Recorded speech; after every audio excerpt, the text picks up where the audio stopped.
Welcome everyone to Male Fuzz TV. I am Peter and today I'm going to be talking about the Twilight Zone Season 5 Episode 8. It's called Uncle Simon.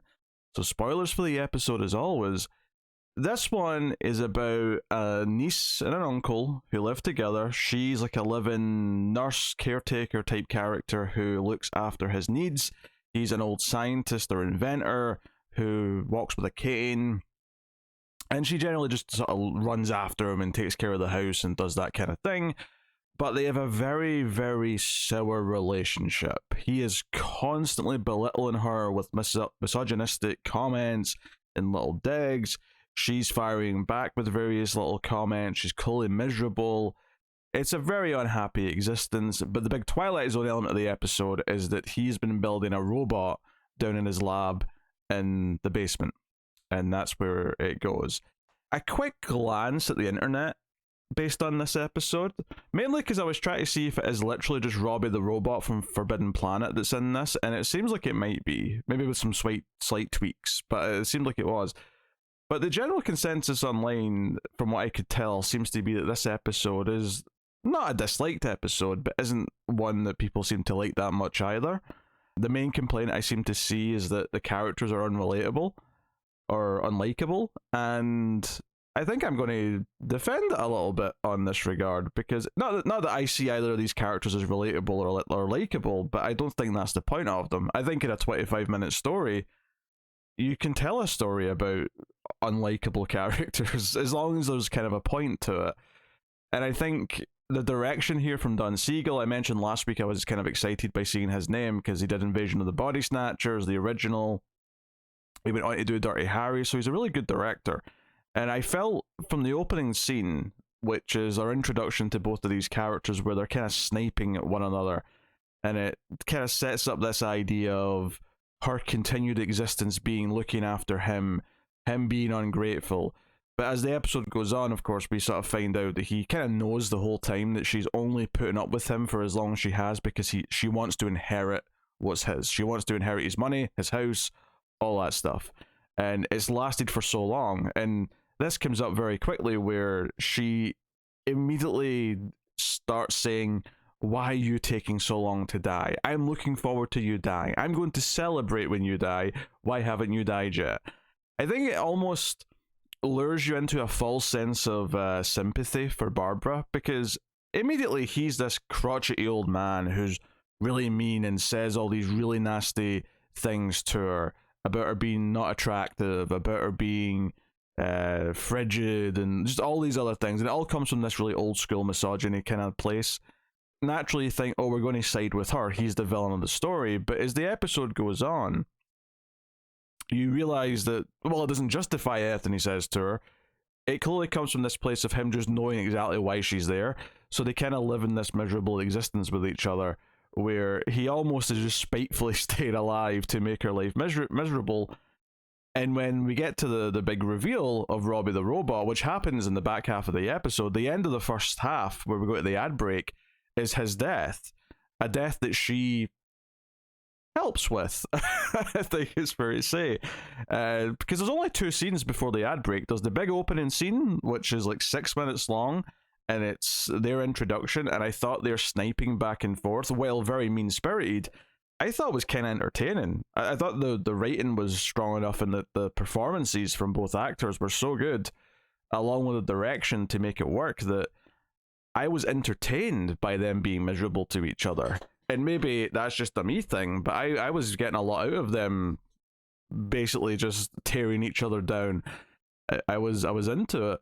There's a couple of allusions to what's in the basement, of course, and then the second scene we get before the ad break is him coming out of his lab in the basement, her being on the stairs, and it gets more into the meat of why she's there, and he's accusing her of just waiting for him to die to get her inheritance, and she's looking forward to that, and she's like, "Why aren't you dead yet? Why are so many good people, why are so many good men still alive, or die young, and you are still alive? You just keep going." And he's like, "Well, I've got something to live for. I've got you to live for." And it all basically boils down to her grabbing his cane, which makes him trip backwards down the stairs. he thinks he's broken his back. He isn't dead immediately, but he dies relatively quickly.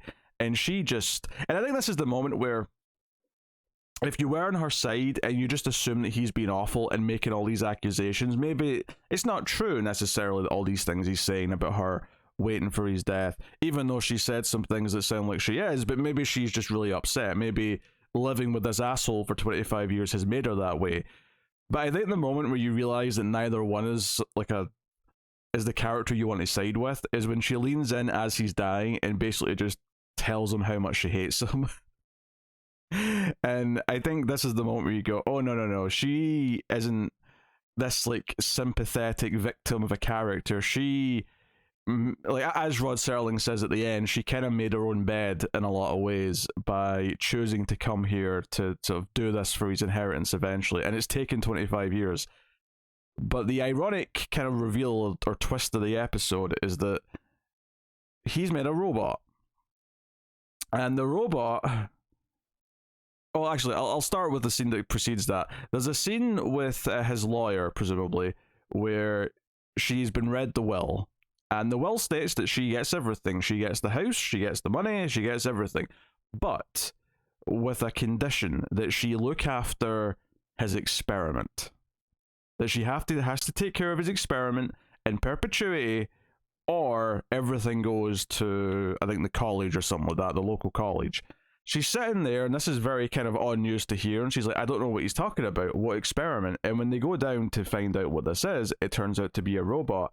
And I think immediately, before the episode takes it to the zenith, where by the end of the episode, the robot literally has his voice by the end, because he starts off very robotic. He's like, hello, I am robot, I have needs, I am here, take care of me. But by the time you get to the end of the episode, they're just straight in dubbing the uncle's voice. Now, whether it's literally got his voice or she's just hearing his voice by the end, I think is open for a little bit of debate. I think the first time she hears the voice, I just thought, oh, she's just hearing that in her head. But the way the final scene plays out, where he just has the uncle's voice the entire scene, I thought, oh, maybe he has just developed the voice. But as soon as you see the robot, I think you immediately get this sense of, oh, this is the most spiteful thing ever. She's finally got rid of him, but he's made a robot that she has to take care of the same way she took care of him. So even in his death, she's still not free. But that even just goes more, it's absurdly detailed as it goes, because even though you get that immediately, very quickly, the robot starts saying things like, oh, I was built to have a particular personality, but I'm not running at full capacity yet. Like, I'm evolving, give me a couple of weeks, and I'll be exactly the person that I was supposed to be based on my programming, based on what Uncle Simon did. And would you believe it, all the things that was set up in the first half of the episode, where, and I never even mentioned all this yet, but like in the first half of the episode, when they're, before the sniping and all that, a lot of the sniping comes from her saying that his hot chocolate's ready, and him saying, go get me my hot chocolate. You'll say something really mean, and he'll say, yeah, go get the hot chocolate, but make sure it's hot enough or I'll throw it in the ground, and make sure it's in this type of cup. And it's really specific, and it's very much one of the big things that he's doing. The other thing that he complains about is, oh, you keep trying to open the drapes and the windows. I don't like that. After the first scene with the robot starts asking for the same things. He starts asking for a hot chocolate. Now, I did question, where the hell is this hot chocolate going? Does this robot consume food and beverages? I don't know. That seems a bit weird. You would think he would consume, I don't know, gasoline or something? Like something else? Maybe charge him in the electrical outlet? But he wants the hot chocolate. Is he actually drinking it? I don't know. But he wants the hot chocolate.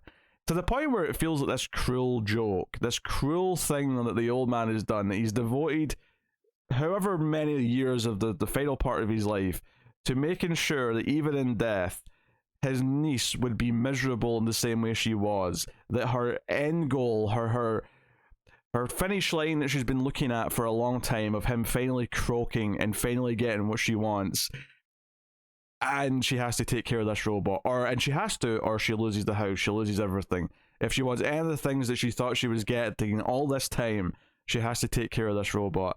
It bubbles up to this point on the stairs again, where she pushes the robot down the stairs, and of course I thought in the moment, oh, she's just like taken away everything. She's done this again. She's killed the robot the same way she killed the old man, and she's not going to have anything anymore. Instead, what we find out when the lawyer comes back, because the lawyer has to check in every week to make sure that like everything's going to plan, and the lawyer's very nice to her, and we see I appreciated that her wardrobe changed considerably. Like the first half of the episode, she's dressed like, you know, someone who takes care of a house. She's dressed not like a maid, but you know, she's not dressed up or anything like that. And in the second half of the episode, she's going out. She's got a nice jacket on. She's got a dress on. She's going out to have dinner or something. She's clearly trying to live the life she wanted this whole time. But this robot saying, "Oh no, you can't leave. I've got you got things to take care of. You need to look after me." But the reveal at the end is that they pushed down the stairs, didn't kill the robot. It just broke his leg. So the robot comes out with a cane and like a big leg brace on, just like Uncle Simon. She's actually just made him more like him. He has the same walking issues, the same impediment as he did. Like Rod says at the end, she's made her own bed even more specifically exactly like it was before Uncle Simon died. Yeah, it's two miserable characters who are not likable. One has the motives of just wanting money, the other one just enjoys not giving it to her and finds a way to prolong that after death. That's what the episode is. But I honestly think it's very entertaining. I think the performances are very charismatic. I think the old man in particular, what's his name? Cedric Hardwicke, who plays Uncle Simon.